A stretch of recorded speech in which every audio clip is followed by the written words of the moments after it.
Kamala Harris does a town hall interview in Pennsylvania.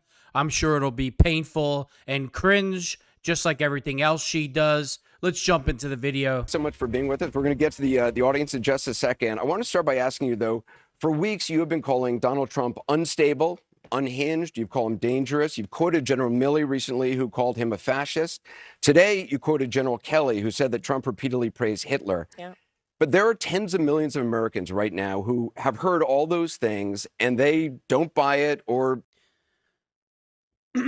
Trump praised Hitler. Really, Kamala? You're such a lowlife. I can't even put it in words. What a lowlife, vile, disgusting human being you are, who will say and do anything to win. You're disgusting. Even if they do, they're still going to vote for Donald Trump. He's arguably more popular now than ever. You have 13 days to go. What do you say to those voters to convince them? Because some of them are in this room. Sure, and I thank you all for taking the time to be here. And you could be doing a number of other things with your time. So this really is proof that we love our country. People are engaged, Anderson, and really want to talk about the issues. And so the issue that you raise, yes, I do believe that Donald Trump is unstable, increasingly unstable, and unfit to serve. And I don't necessarily think that everyone has heard what you and I have heard repeatedly, which is the people who know Donald Trump best, the people who worked with him in the White House, in the Situation Room, in the Oval Office, all Republicans, by the way, who served in his administration, his former chief of staff, his national security advisor. You do realize we're 30 seconds in. People want to hear about you and your policies. I believe she's secretly in love with Trump and wants to date and have sex with Trump. And when she loses, she'll probably slide into Trump's DMs wanting to date him because she'll do anything for power. Former secretaries of defense and his vice president have all called him unfit and dangerous. They have said explicitly he has contempt for the Constitution of the United States. Yeah, okay. They have said he should never again serve as president of the United States. We know that is why Mike Pence is not running with him again, why the job was empty. And then today we learned that John Kelly, a 4-star Marine general, who was his longest serving chief of staff, gave an interview recently in the last 2 weeks of this election, talking about how dangerous Donald Trump is. And I think one has to think about, why would someone who served with him, who is not political, a 4-star Marine general, why is he telling the American people now? And frankly, I think of it as he's just putting out a 911 call to the American people. Understand what could happen if Donald Trump were back in the White House. And this time, What's that, Kamala? Because when Trump was president, it was some of the best 4 years that this country's ever had. Probably the best 4 years the country's ever had. Secure border, best inflation, best economy, best gas prices, tax breaks for the middle class. And since you've been in charge, it's been the worst 4 years the country has ever seen. Mental disorder. She has a mental disorder. Must take very seriously those folks who knew him best and who were career people are not going to be there to hold him back. Right. At least before, there were folks who we know what he would say, but they would restrain him. Imagine now Donald Trump in the Oval Office, in the Situation Room, he who has openly... Do you think that anybody restrains Trump? Do you think there's any truth to what she just said, that there was people there to restrain Trump when he was the president? I love Trump. I'm a forever Trumper. Trump does what Trump wants to do, and Trump follows the law. Bottom line. He doesn't let anybody hold him back from doing anything that's lawful. He admired dictators, said he would be a dictator on day one. The former chairman of the Joint Chiefs of Staff has said he is a fascist to the core. So I think that when the American people reflect, especially those who are undecided, on who you should listen to. Don't take my word for it. In fact, go online and listen to John Kelly, his voice, talking about what he thinks of Donald Trump 2 weeks before. Why do we have to listen to anybody when we've already lived it? We've lived it, Kamala. We lived with 4 years of Trump being the president. We don't have to ask anybody. We lived 4 years with Trump, and we lived 4 years with you and Sleepy Joe. And I'll tell you what, living with Trump was way better. For the election, because I think we all know, to your point, Anderson, it is close, know what you're talking but there about. are undecided voters who clearly, by being here, have an open mind, want to talk in a way that is grounded in issues and fact. And when they hear these facts, I think it compels a lot of people to be concerned about the future of our country with Donald Trump at the lead. You've quoted General Milley calling Donald Trump a fascist. You yourself have not used that word to describe him. Let me ask you tonight, do you think Donald Trump is a fascist? Yes, I do. Yes, I do. And I also believe that. And I think you're a communist piece of garbage. But hey, people who know him best on this subject should be trusted. Again, look at their careers. These are not people, with the exception, I think, of only Mike Pence. These were not politicians.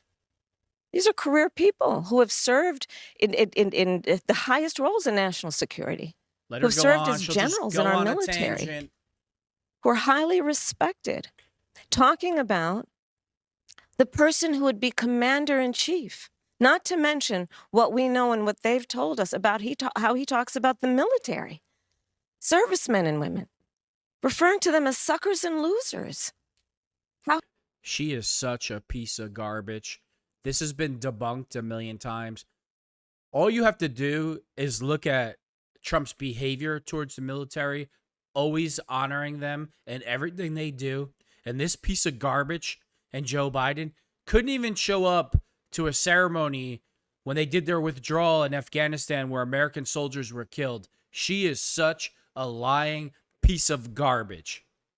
He demeans people who have taken an oath to sacrifice their life for our country. And I do believe, Anderson, that part of this is why, even just this week, I traveled this state and others with Liz Cheney, former Congress member who was a very high-ranking Republican. She has endorsed me. Her father, the former Vice President of the United States, Dick Cheney, is voting for me. Over 400. You know why the Cheneys endorse her? Because the Cheneys love war. They're a war machine. You know why they hate Trump? Because Trump takes all the soldiers from around the world and brings them home. We didn't have one war or one issue when Trump was the president. This is what they mean by the military-industrial complex that Kamala Harris, Joe Biden, the Cheneys are all slaves to and puppets to and take their direct orders from. And this is the reason why John F. Kennedy was killed, because he was going to withdraw all the troops around the world. So they killed him. And on top of it, he was going to have the Fed audited. This is who she answers to. Joe Biden, the Cheneys, they answer to the deep state. They answer to the military-industrial complex who believes that America should always be at war. Previous members of the administration, from Ronald Reagan to both Presidents Bush to Donald Trump even, have endorsed my candidacy. And the reason why among them is a legitimate fear based on Donald Trump's words and actions that he will not obey an oath to support and defend the Constitution of the United States. He himself has said he would terminate the Constitution of the United States and wants to earn your vote to stand again behind the seal of the President of the United States? No one standing behind the seal of the President of the United States of America. She's so disgusting. Should be in that position saying they want to terminate the Constitution of the United States. This is Annalise Keene. She's from Philadelphia. She works as a fundraiser for Habitat for Humanity. She's registered with no party affiliation. She says she's a Democrat. She's leaning toward voting for you, but said she's yet to make her final decision, in part because of the conflict in the Middle East. Annalise? Thank you, and good evening, Madam Vice President. Good evening. My question is, as president, what would you do to ensure not another Palestinian dies due to bombs being funded by U.S. tax dollars? So I will say, and I think this is to your point, far too many innocent Palestinian civilians have been killed. It's unconscionable. And we are now at a place where, with Sinwar's death, I do believe we have an opportunity to end this war, bring the hostages home, bring relief to the Palestinian people, and work toward a two-state solution where Israel and Do you know why Israel's bombing the hell out of these Palestinians? Because they know all those hostages are dead. So she'll just keep with the same garbage. You know what, Hamas and all the Palestinian people that voted Hamas into power, you thought your best course of action was to murder, sexually assault, kidnap and torture innocent men, women, teenagers, children, and now you're getting your asses handed to you. So actions have consequences, and you should choose your actions more wisely next time and in that situation, and you wouldn't have this problem. Because guess what? Before this issue, you had an economy, you had food, you had shelter, you had a place to live, and you are responsible for what's going on there. I know that's too much for liberals' brains to handle because they don't take accountability for anything. the Palestinians in equal measure have security, where the Palestinian people have dignity, self-determination, and the safety that they so rightly deserve. Right. What do you say to voters who are thinking about supporting a third-party candidate or staying on the couch, not voting at all because of this issue? Listen, I am not going to deny the strong feelings that people have. I don't know that anyone who has seen the images who would not have strong feelings about what has happened, much less those who have relatives who have died and been killed. And I know people and have talked with people.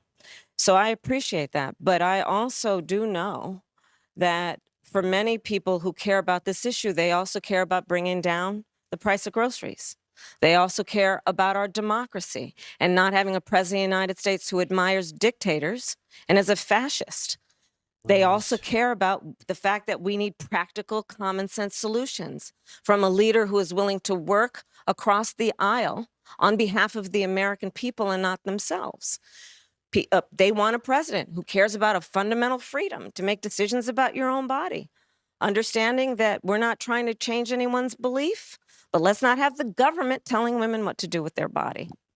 I want you to meet Beth Sandberg. She's a realtor, a mom of 4 from Ballackinwood, Pennsylvania. She's a registered Democrat, says she's undecided because of concerns about anti-Semitism. Beth? Hi, thank you for being here. Thank you, Thank Beth. you for remembering we need to bring the hostages home. Of course. The rise of anti-Semitism and violence from anti-Semitism has risen greatly on college campuses and on our city streets in the last year. How would you combat this growing trend and protect our young adults? Thank you, Beth. I don't know how any Jewish American votes for Democrats when Joe Biden, Kamala Harris turn their backs when your kids were at college and people with Palestinian flags and all kinds of stuff was chasing them out of dorm rooms, doing all types of stuff to them, and you forgive that? You would vote? Do you think that'd be happening under Donald Trump's watch? No. Every single one of those pro-Palestinian garbage dumpster human beings would be rounded up and prosecuted by Trump's DOJ. What did Kamala Harris do? What did Joe Biden do? They just turn their heads like it's not even happening. How could you still vote for a Democrat after all this? You're right, and I will say that we have seen a rise in anti-Semitism. It is something that we have to be honest about and we have to deal with. As Attorney General, I actually published a hate crimes report on a regular basis, and anti-Semitism was among the highest forms of hate in our country, and this was before October 7. And we know what we've seen since.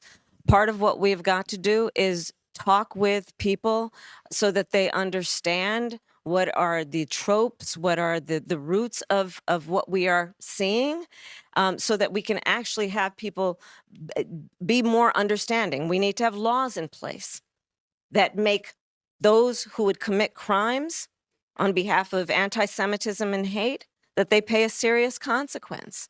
We need to have the deterrence so that doesn't happen. We need to ensure that college students are safe in their school and feel safe. Like I just said, she knew that was going on at all these colleges, and her and Joe Biden did absolutely nothing about it. None of those protesters were arrested and prosecuted for any hate crimes. She's already been in charge for 4 years when that was going on. She did absolutely nothing about it. Nothing. To be able to go to class. But I'm going to tell you what doesn't help. Again, I invite you to listen and go online to listen to John Kelly, the former chief of staff of Donald Trump. Here we go. Who has told us, Donald Trump said, why aren't my generals like those of Hitler's? Yeah, sure he did, Kamala. Like sure. Hitler, who has referred several times. We've heard the reports for years. Do you believe Donald Trump is anti-Semitic? I believe Donald Trump is a danger to the well-being and security of America. She just compared Trump to Hitler. Hitler killed millions of Jewish people. The question, do you believe Trump is anti-Semitic? She doesn't answer the question. That's how you know she's lying. Because if you thought he was anti-Semitic, you'd say, yeah, after you just compared him to Hitler. I cannot stand this lady. He has said that he's casting himself as a protector of Israel. Do you believe you would be more pro-Israel than Donald Trump? I believe that Donald Trump is dangerous. I believe that when you have a president of the United States who has said to his generals who work for him because he is commander-in-chief. Look at Anderson Cooper's These face. conversations, I assume many of them. Look at Anderson Cooper's face after he asked her that question and she didn't answer the question. Place in the Oval Office. And if the president of the United States, the commander-in-chief, is saying to his generals, in essence, why can't you be more like Hitler's generals, Anderson? Come on. Yeah. Oh, yeah. This is a serious. I love how she gets other people involved in her garb. Like, yeah, you know what I'm talking about. Yeah, okay. Nobody knows what you're talking about. You don't even answer a question. How is this idiot going to run the country? Issue. And we know who he is. He admires dictators, sending love letters back and forth with Kim Jong-un. Talks about the president of Russia, and then most recently, the reports are that in the height of COVID, when most Americans could not get their hands on a COVID test, Americans were dying by the hundreds a day. He secretly sent COVID tests to the president of Russia for his personal use. So again, this election in 13 days is presenting the American people with a very significant decision. And on the one side, on this issue, the only idiot communist endangering Americans' lives is Kamala Harris. She won't secure the border. 22 million illegals have come in. 30,000 of them are known murderers. There's other thousands of them that are murderers whose countries won't release their criminal records. There's thousands of terrorists. There's thousands of people that committed sexual assault. And this moron decided just to drop them all off in your neighborhood. The only person that's putting your life in danger is Kamala Harris. Of who is going to model what it means to use the bully pulpit of the President of the United States in a manner that in tone, word, and deed is about lifting up our discourse, fighting against hate, as opposed to fanning the flames of hate, which Donald Trump does consistently. I'm going to tell you, we are an incredible country, and we love our country. Y'all wouldn't be here unless we love our country. And there are certain things where we've just got to come together and realize that She wants the country to come together. Trump has 90 million followers, supporters, whatever. She just gets done calling Trump a fascist and saying that he's like Hitler. And you think that's bringing the country together? You think because I love Donald Trump that I'm a fascist and that I'm like Hitler? So that's what you're saying about me because I support Trump. But that's supposed to bring us together, right? She has a mental disorder. Even look at Anderson Cooper's face. Like, I can't believe this idiot is saying this. That we do believe in the importance of healthy debate on real issues, but there are certain standards we've got to have. Oh, here we go. You have And, no another standards. point that even John Kelly talked about, I believe, and many have, is January 6th, where you have the President of the United States defying the will of the people in a free and fair election and unleashing a violent mob who attacked the United States Capitol. 140 law enforcement officers were attacked. Some were killed. And so I say that to say the American people deserve to have a president who encourages healthy debate, works across the aisle, not afraid of good ideas wherever they come from, but also maintains certain standards God. about how we. She has absolutely no standards. If you look at all her personal sexual relationships, who she slept with to get to where she is, and she's up here talking about standards. Her only job was to secure the border. We all know how that went, but she's all about standards. All right. Think about the role and the responsibility, and certainly not comparing oneself in a clearly admiring way to Hitler. I want you to meet Rob McPherson. He's the chief marketing officer for a local organization. He's registered Republican Put your from fake Media, smile on, Pennsylvania, Kamala. who told us he's leaning towards voting for you, but has concerns about what he Look at calls him. shifts His in your estrogen policy is high. positions. That's Rob? why. Thank you. Thank you for being here, Vice President Harris. So welcome to Delco. Thank you. Here in Delco, we pride ourselves on being authentic. Yeah. And much of what we have much of what you've been saying with regard to issues like law and order and fracking reflect a more centrist view than what people are used to hearing from Kamala Harris, leaving some voters to wonder about the authenticity of your current, more moderate positions. Can you talk a little bit about how your positions have shifted and why? Sure, and thank you. So first of all, on fracking, I've been She's anything but authentic. She's the most unauthentic person in the history of the world. very clear. We kind of dispensed with this in 2020. I am not going to ban fracking. I did not as vice president. In fact, as vice president, I cast the tie-breaking vote that now has opened up more fracking leases. My value on the issue of what we need to do to invest in a clean energy economy and a clean energy future has not changed. But frankly, I now have the experience and perspective of having been vice president for almost 4 years. I've traveled the country.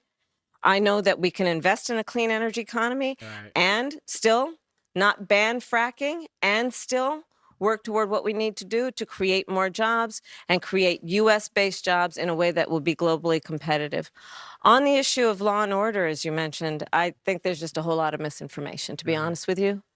I have personally prosecuted Here we go. very serious crime. It's how I started my career. I spent most of my You do realize that crossing the border illegally is a crime. You've let 22 million crimes happen. And then when a good portion of those illegals committed other crimes against Americans, sexual assault, murder, armed robbery, you name it, those crimes are on you also. You have made America lawless. Lawless. career as a prosecutor, not in Washington, D.C. And as my first priority had and remains as a first priority to me, the safety of the American people. So that has not changed. And sadly, I think that there's a bit of misinformation, if not more than a bit. But I'm glad that you raised the subject so that I can address it. But just if you don't mind, just let me just finish. Because I think She didn't answer the question. The spirit of your question is really important, and I'm glad you raised it. Yeah, sure you are. Our country deserves to have a president of the United States who is not afraid of good ideas and does not stand on pride.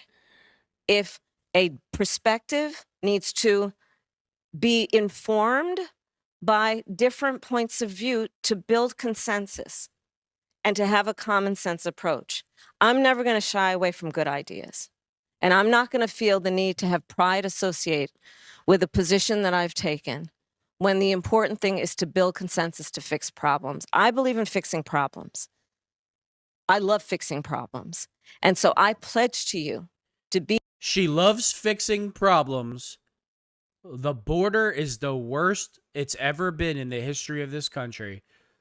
The good majority of those people are here committing all types of crimes, but she loves fixing problems. And all she does is blame Trump for the border that she created. Be a president who not only works for all Americans, but works on getting stuff done. And that means compromise. And it doesn't mean compromising your values or your principles, but it does mean working to get stuff done. And I pledge to you I will do that. Just to be clear, though, what he's referring to, and you point out to when you're running for vice president in 2020, you were not talking about banning fracking, but No, Anderson, I pledge that I would not ban fracking. right, I know. You said Yeah. you would not ban fracking. Correct. You had said in the 2019 town hall, there's no question I'm in favor of banning fracking.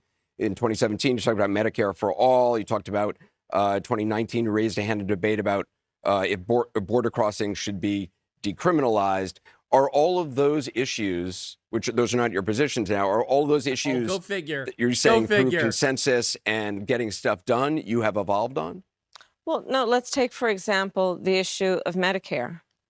My point has always been that access to health care should not just be a privilege of those who can afford it.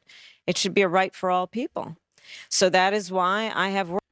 That's not the question.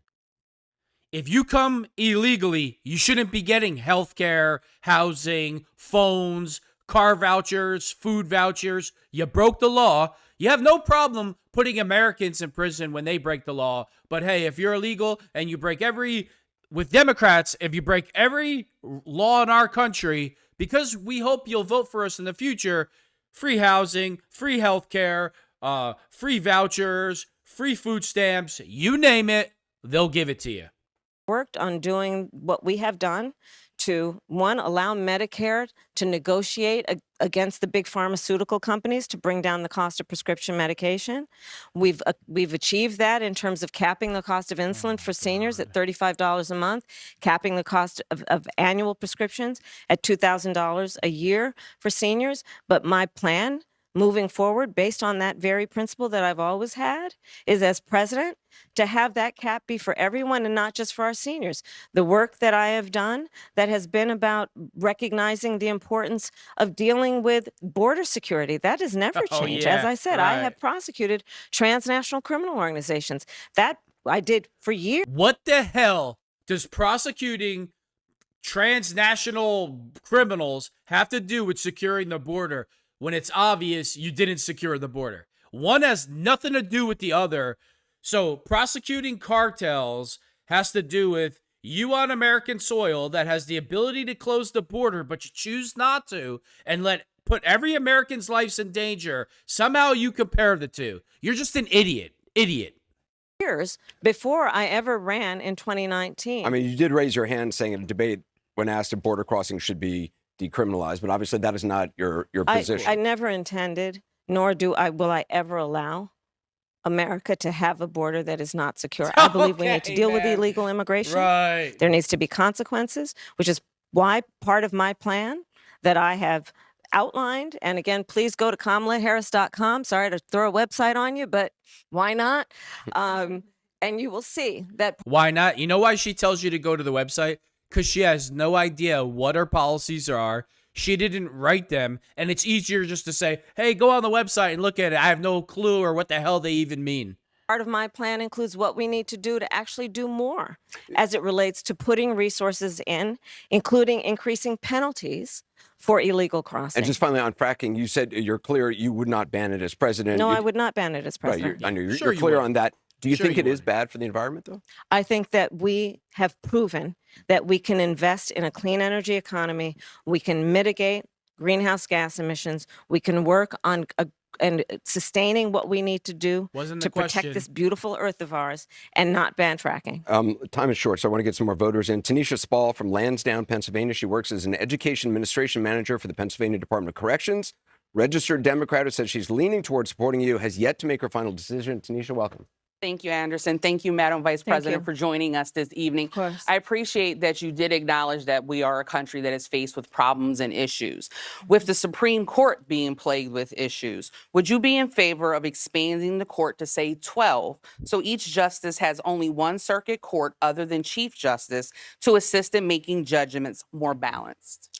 Well, to your point, there is no question that the American people increasingly are losing confidence in the Supreme Court.